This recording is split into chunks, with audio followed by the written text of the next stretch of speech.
నమస్తే. ఇన్నాళ్ళు నన్ను సపోర్ట్ చేస్తూ, ఎంకరేజ్ చేస్తూ మీ ప్రేమని నాకు అందిస్తున్న ప్రతి ఒక్కరికి కృతజ్ఞతలు. అలాగే ఈ వీడియో కూడా ఖచ్చితంగా మీకు ఉపయోగపడుతుంది. లైక్, షేర్ అండ్ సబ్స్క్రైబ్ చేసి మీ సపోర్ట్‌ని నాకు అందించండి. అలాగే ఈ వీడియో పట్ల మీకున్న అభిప్రాయాన్ని కామెంట్ సెక్షన్‌లో కామెంట్ చేసి తెలియజేయండి. ఇప్పుడు వీడియోని చూద్దాం. నమస్తే. Welcome to our channel. నేను పద్మిని. ప్రస్తుతం మనతో పాటు ప్రముఖ ఆధ్యాత్మికవేత్త, ఆస్ట్రోన్యూమరాలజిస్ట్, వేదిక్ వాస్తు స్పెషలిస్ట్, శ్రీ విద్య మరియు హనుమత్ ఉపాసకులు బ్రహ్మశ్రీ డాక్టర్ సిస్లా జయశంకర్ గారు మనతో పాటు ఉన్నారు. మాట్లాడదాం. సార్ నమస్తే సార్. సార్ మీరు ఇందాక నేను ఇంట్రడక్షన్ లో కూడా చెప్పాను హనుమత్ ఉపాసకులని.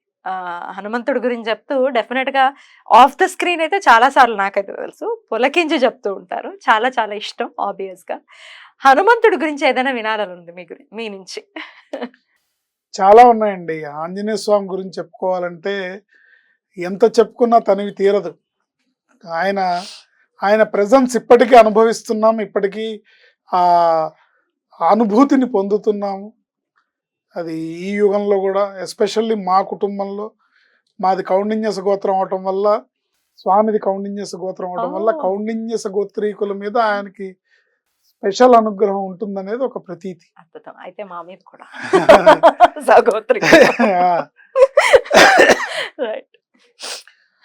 అందులోనూ ఈ యుగంలో చెప్పుకోవాలంటే ఇప్పుడు ఆయన త్రేతాయుగంలో వాళ్ళకి ఉండేవా వానరాలు కదా, అయినప్పటికీ వాళ్ళకి గోత్రం అంటే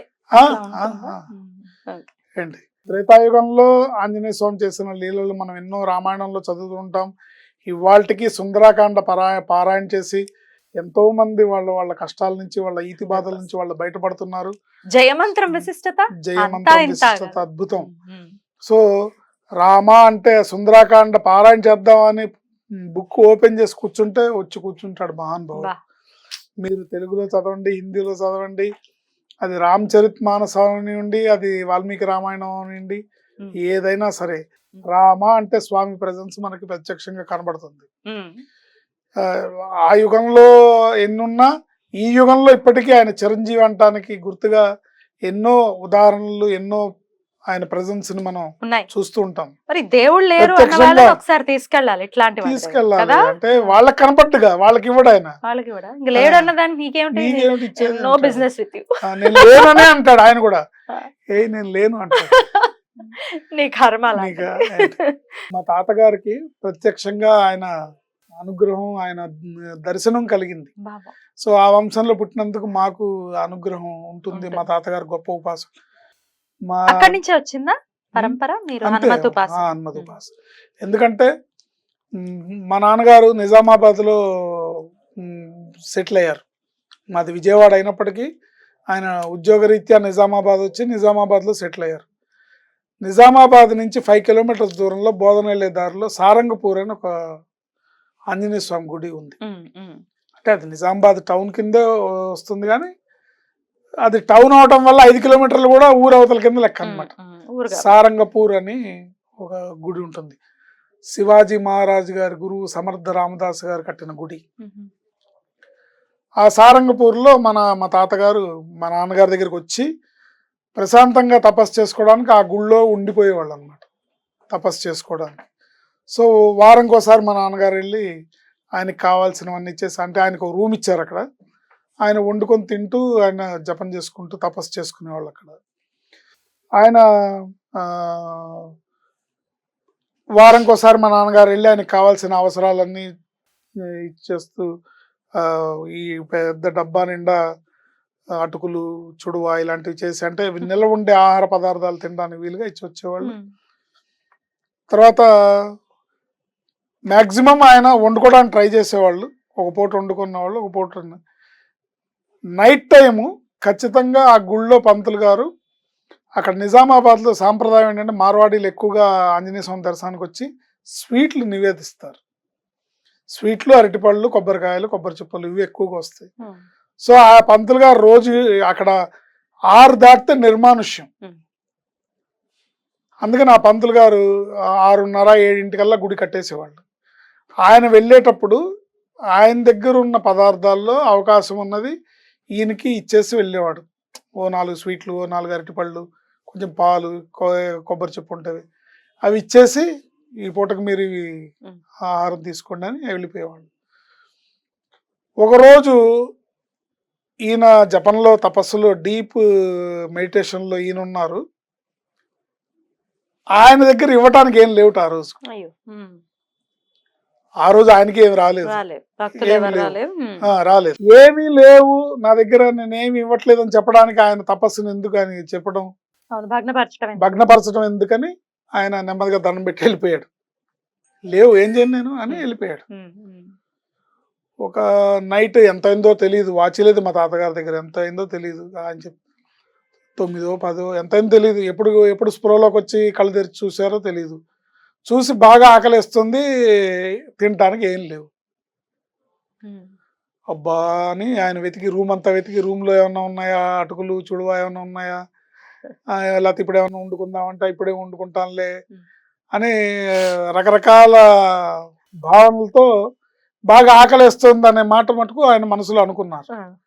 ఇంతలోకి పంతులు గారు పెద్ద పళ్ళెం నిండా అరటిపళ్ళు, స్వీట్స్, వెండి చెంబులో పాలు తీసుకొచ్చి, ఏమండి మీరు స్పృహలో లేకుండా అట్లా తపస్సు చేసుకుంటూ జపం చేసుకుంటూ ఉంటే శరీరం ఏమైపోవాలి, శరీరానికి ఒక ధర్మం ఉంటుంది కదా, దాన్ని మనం నిర్వర్తించాలి, మీరు అట్లా నెగ్లెక్ట్ చేస్తే ఎట్లా, రేపు పొద్దున్న లేచి మళ్ళీ జపం చేసుకోవాలి, స్నాన సంధ్యాదులు చేసుకోవాలి కదా అని ఈయన్ని కాస్త మందలించినట్టుగా చెప్పి ఇవి తినండి అని అవన్నీ ఇచ్చి ఆయన వెళ్ళిపోయాడు.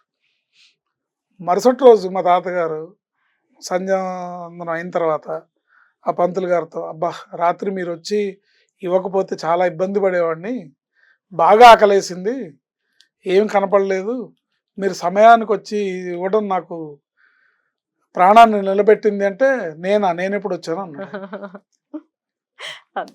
ఇంతకన్నా ఏమిటి, మరి వచ్చిన వాడు ఎవరు, మీ రూపంలో పైగా. అద్భుతం సార్. సో ఇలా ఈ ఆయన ప్రజెన్స్ ఎప్పటికప్పుడు ఆయన ఉనికిని చాటుకుంటూనే ఉన్నాడు. నమ్మిన వాళ్ళకి నమ్మినంత, చేసుకున్న వాళ్ళకి చేసుకున్నంత మహాదేవ అని ఆయన అనుగ్రహం లభిస్తుంది.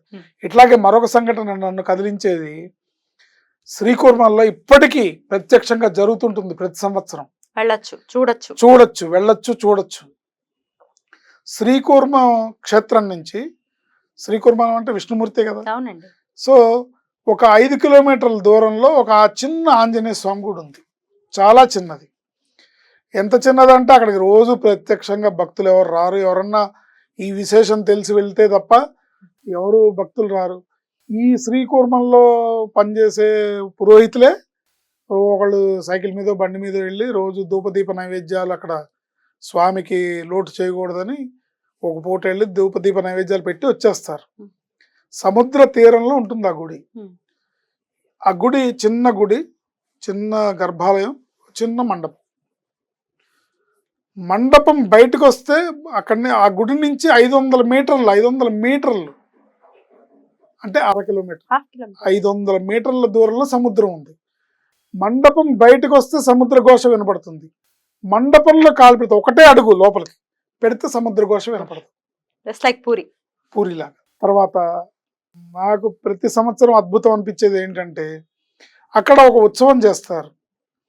అంటే ప్రతిరోజు భగవంతుడి దగ్గరికి భక్తుడు వస్తాడు. అంటే భక్తుడు ఆంజనేయ స్వామి, భగవంతుడు శ్రీమన్నారాయణుడు, శ్రీరామచంద్ర ప్రభు. అక్కడే శ్రీకూర్ముడి రూపంలో అక్కడ ఉన్నాడు, కూర్మనాథుడి రూపంలో. రోజు భక్తుడు వస్తాడు భగవంతుడి దగ్గరికి. కానీ సంవత్సరంలో ఒకరోజు ఒక ఉత్సవం చేస్తారు. అంటే అది ఏ రోజు అనేది నాకు పర్టికులర్గా తెలియదు, కానీ ఎవ్రీ ఇయర్ చేస్తారు ఆ ఉత్సవం.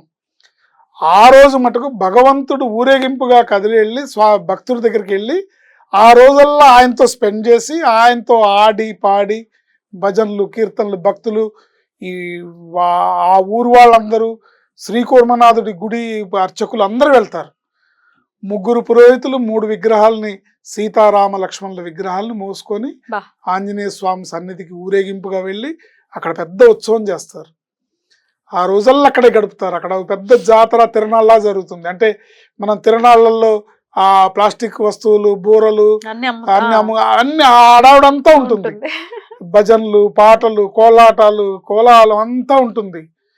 కానీ అక్కడ హృదయం కదిలించే అంశం ఏంటంటే, ఇంకా స్వామి ఈరోజు అయిపోయింది ఉత్సవం, తిరిగి స్వామి వెళ్ళిపోతారు రామచంద్ర ప్రభు అన్నప్పుడు అంటే సుమారుగా సాయంత్రం 5-5:30 ఆ టైం అయ్యేటప్పటికి ఉత్సవాన్ని ముగించి వెళ్ళిపోతారు.